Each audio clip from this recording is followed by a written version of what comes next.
Welcome back, everybody, to the Rackley Family Channel. Let me just start out by saying it's not a good day here.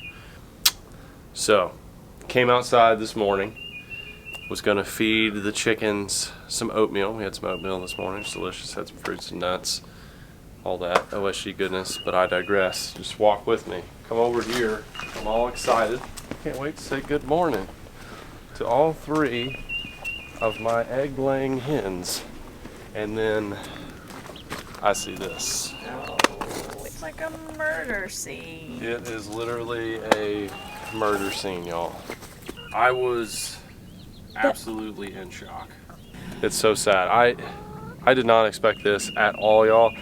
I put so much time into this run and trying to make it bulletproof, especially on top, because I knew things were going to come in from on top. But just recently, there was a bobcat that was lurking around here. We've had flooding and we back up to a lake, and a lot of the animals are coming in to the neighborhood yards right now. And this bobcat, I spotted it the other morning, and instead of grabbing my pellet gun, I grabbed my camera and I filmed it, and I made a video about it on my channel. Y'all have probably already seen it, but probably should have grabbed the bow or the pellet gun and took it out, because it came back and it is a strong bobcat. It's a really good sized cat, and it looks like what it did was pull this fence off of the wooden fence, pulled the staples right out. So it has to be a pretty strong animal to do that. The other thing is, we've got a lot going on here. We actually moved our chicks into the run, so I wanted to go ahead and put them in a whole nother coop and run inside of the big run, so that they could start to get used to the hens. The hens could start get used to them, seeing them start to integrate. We've had to have the heat lamp on in there, and it's prevented these hens from going in and roosting. So I just kind of left the coop open and gave them the option to roost inside of the coop if they wanted to. But they were roosting last night on this bar right here, and I think it's because the lamp was on, and either they wanted to be by the chicks and look at them, or just the light itself was like not causing them to go into the coop. And that kind of is like a beacon of light, and the bobcat just thought, I guess I'm gonna get in here. And I guess it went around every corner and tested. Unfortunately, my camera was on, my trail camera was on, but it did not catch the exit. So we got nothing on camera, but I'm 90% sure it was that bobcat. So 100% we will lock the hens up. We're going to double lock them down.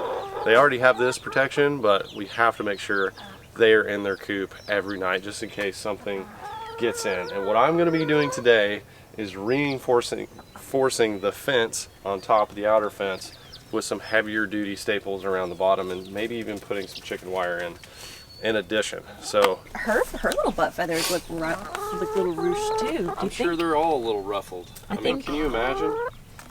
Maybe the bobcat tried to take all of them. That's so sad. They're eating the feathers. Aww. So we gotta clean these feathers out of here today, and we gotta reinforce. But the good news is our chickens are off their antibiotics for a few days now, and they are feeling better. After we have them for a while, I mean, they just almost like they become pets. And I feel absolutely terrible.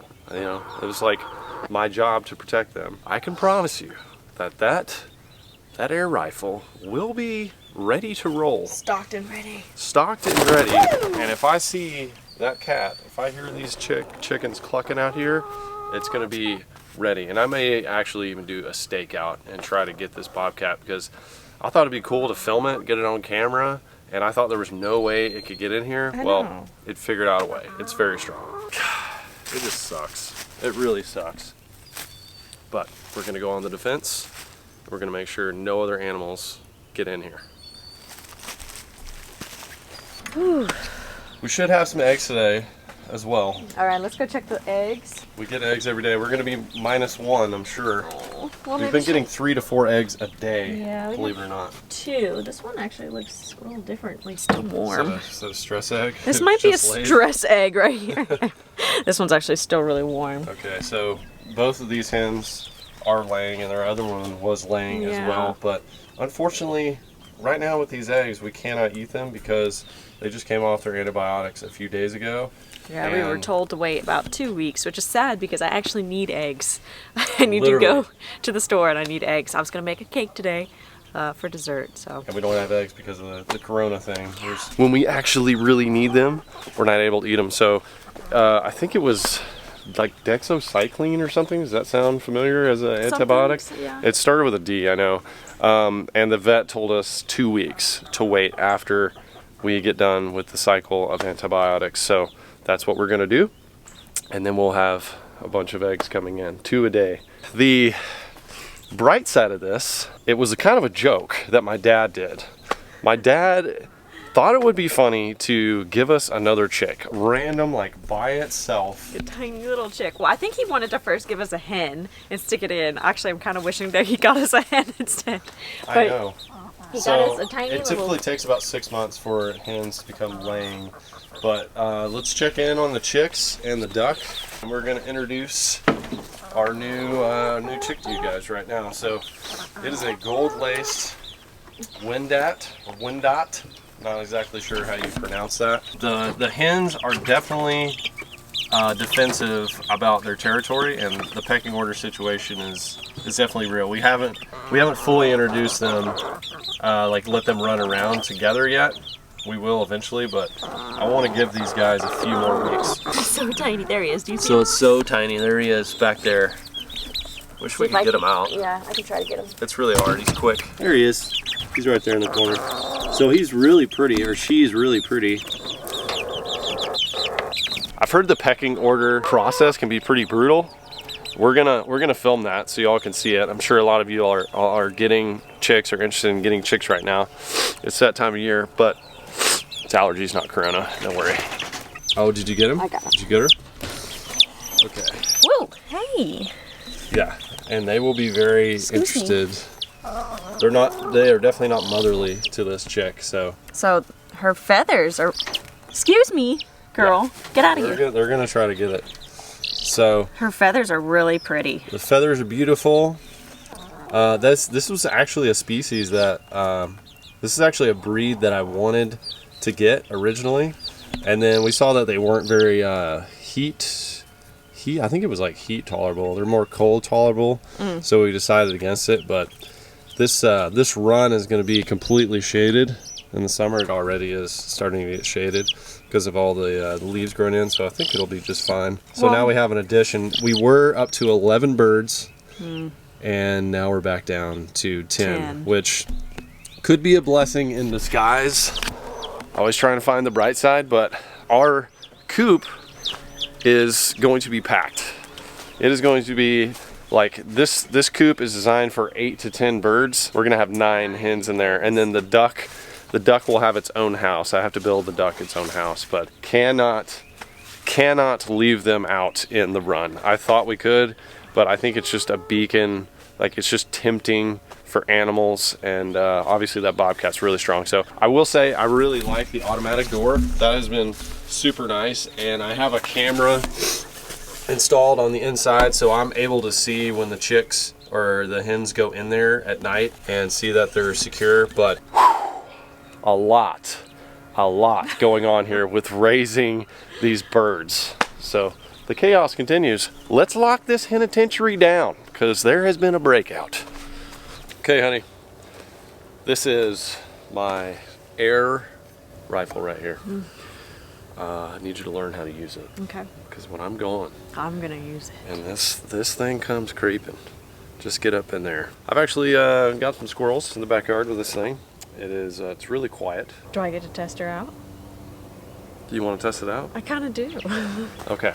Well, just Safety. pointing at the brush pile over there, and the safety you just push forward with your finger. Close. Yeah, you just give her a squeeze. That's it. Oh, there's nothing in there. No, there's not. That's just a test round. Okay. It feels like there's nothing. There was no kick or anything, right? No, there's zero kick. Because there's nothing in It's there? just air. Oh. It's literally an air tank, like a scuba tank, right here. Oh. And there's a big old scope on there. You just look through that and Choo-choo. yeah, basically choo-choo. I'm not sure I feel extremely confident about your skills right there, but You said just put it in that direction. I'll take it first if it's seen. How about that? Okay, I'm gonna go run and get some staples to reinforce the bottom. You gonna stay out here On guard. stay on guard? I got Okay. this, babe. If it comes out, just break them claws out like when I don't take the trash out. Okay.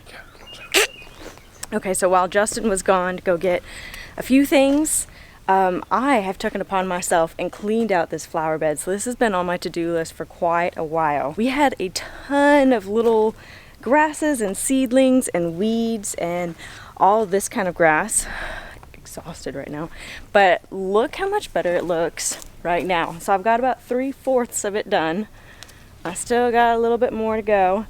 But this is going to be a huge flower bed in the backyard to kind of break up all the grasses and stuff that we got going on down here. But we just want to get this backyard kind of cleaned up just because Emmy loves to romp and roll and run around everywhere. And there are snakes out, y'all. So when I originally attached this fencing to the wood, I used a pretty high gauge staple, and it was good to hold it down. It's easy, and I put a bunch in there, so I thought it would hold. But I'm actually going to step up to an 18 gauge staple, and these are longer too. I think these are 1 inches. So if a cat is able to pull this off of there, then it's got to be like a mountain lion or something, or the daggum tiger king. But I don't think a bobcat or any raccoon or anything is going to be able to get in here after I attach these. Ah, got it. Okay. Ooh. There we go. That is like Nicely just done. barely on there. But gosh, they are perfect to go on there. So Oh, geez. see how tight that is versus these. Like these have actually started to come out a little bit. They've worked their way out of the wood. That's part of a problem too. So I'm gonna go ahead and just reinforce this entire side. Yeah, that ain't going anywhere. Yeah. After this, we should be good. I say that, but We thought we were good before. it's amazing what animals will do.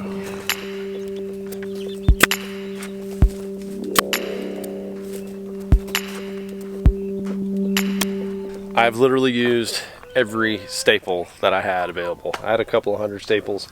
I went through, I fixed up the area that the Bobcat has torn up. Now those things are in there extremely tight. Those are 1 inch.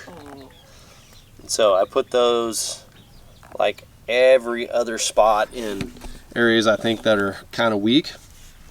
But what I'm also going to do is I'm going to add some more of this paving stone. This stuff really helps because in the areas on some of the other low-lying spots, like this spot right here, there's no way, like even if the staples weren't secure, the Bobcat's not going to be able, or anything is not going to be able to like pull that wire up. And so I've gone around the entire thing and reinforced any weak spots. Now I'm just going to add some of those paving stones right here, just for a little extra weight and structure, and so there's no spots to dig underneath, and then put the stones back on top.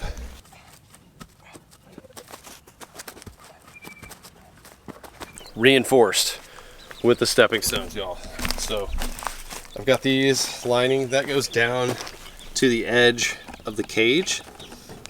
In most spots, I'm going to put some natural rock on top of this so it doesn't look so crusty. Steph's not going to like that too much, I can tell you. But I've also let the chicks out, and the duck, he's freaking huge now. It's massive. Look at that Easter egger. He's my favorite. That Easter egger right there. He's awesome. She's awesome. So I'm letting them get used to the surroundings, and I've got the hens over here in this temporary run. This is awesome. This is a really useful tool for us, especially just because it just pops up. We don't have a ton of room. We don't have a big storage shed or anything. This folds down. It collapses down. It's made by this company, Rule 365.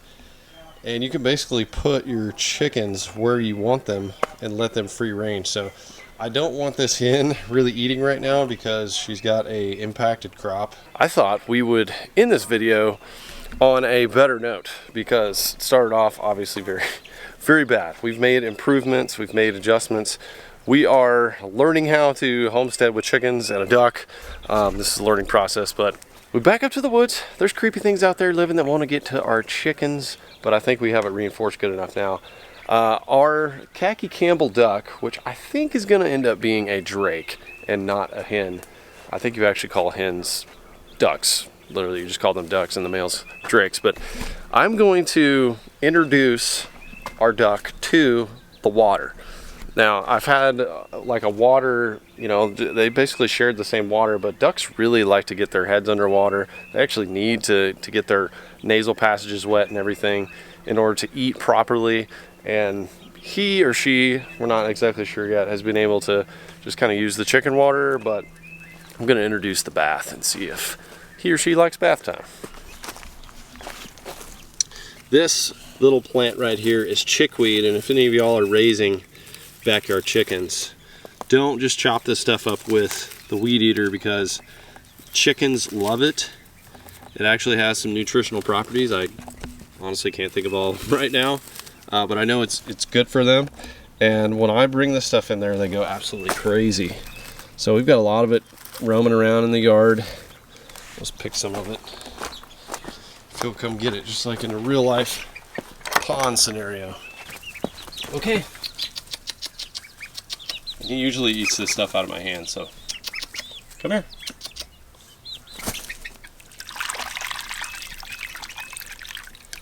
Get the little sound going. Come on, man. The greens. It's the goods. Wow, and the dorkings.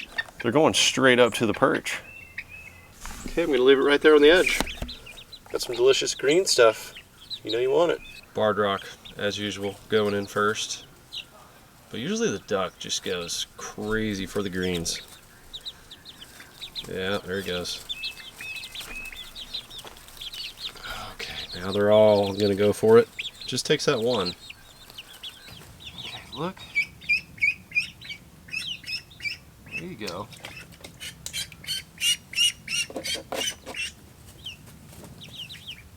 Maybe y'all can help me out in the comments. Let me know if you know about khaki Campbell ducks, if you think this is a drake or a hen, because it looks like it's going to be a female. I'm listening to the, maybe the voice just hasn't developed yet, but the feathers just, they look female, like her head, you know, it looks consistent with the rest of her body. Her bill is brown and her peen is like a dark brown, which I think is a indicator of females, because I think the males have like a different colored bill usually. And we can't see the little tail feathers yet, the little drake feathers, but I don't know. I just don't know. Let me know what you think in the comments. We're hoping that it is female, because if that's true, then they can lay like 300 eggs a year, and they are supposedly really delicious eggs. But everyone's getting along really well. Like this flock is they were a little dicey at first, but now it's pretty good. There's just a mixed age range problem, but they seem to be getting along okay now. Okay, order has been restored, I think, for now. I've got the hens back in there, I've got the chicks and the duck locked up. The duck didn't really take to water. It's kind of weird. Went up against the normal standard, but I think khaki Campbells are considered more of a land duck more than a water duck, and I didn't have a water bowl in with the chicks to begin with, in with the duck and the chicks, so he might be used to, or she might be used to, just not having it. Someone's happy. I gave her a piece of the cake. Oh my, did you get some cake? No, Daddy loves this too. And this is what we got going on, little happy cakes. Sunday dinners, it is always my job to bring the dessert. So we're gonna do some pear flambe. I already cut up the pears. What you gotta do is put in some brown sugar, some butter, and a little bit of whiskey. A little bit of whiskey, I don't want to talk about it there. Well, that sounds delicious, babe. I think we're back in order here at the Rackley Roost now. All right, that's what I like to hear. So we will shut it down right here, everybody, and we will be monitoring the Rackley Roost closely. That's right, it's time to say bye-bye. And I have a trail cam facing there now. We're going to lock them up at night. I still need to leave the heat lamp on for the chicks because it's still a little cool, but they are adjusting really well, and very soon we're going to integrate the hens with the pullets, and everybody's going to be one happy situation. We hope it's Hopefully. going to be one happy nest. Nature is certainly real, y'all, and it can take your chickens, so make sure to keep an eye on them. And we are going to keep that pellet gun close by. While we were on Corona, whatever this is, kind of just Corona lockdown. Corona lockdown. We want to have our little chicken homestead going again, so we can get some fresh eggs, because there's not many at the store. So hope wherever you are, you have all the resources, toilet paper, and things that you need in your life. God bless you. We'll see you soon.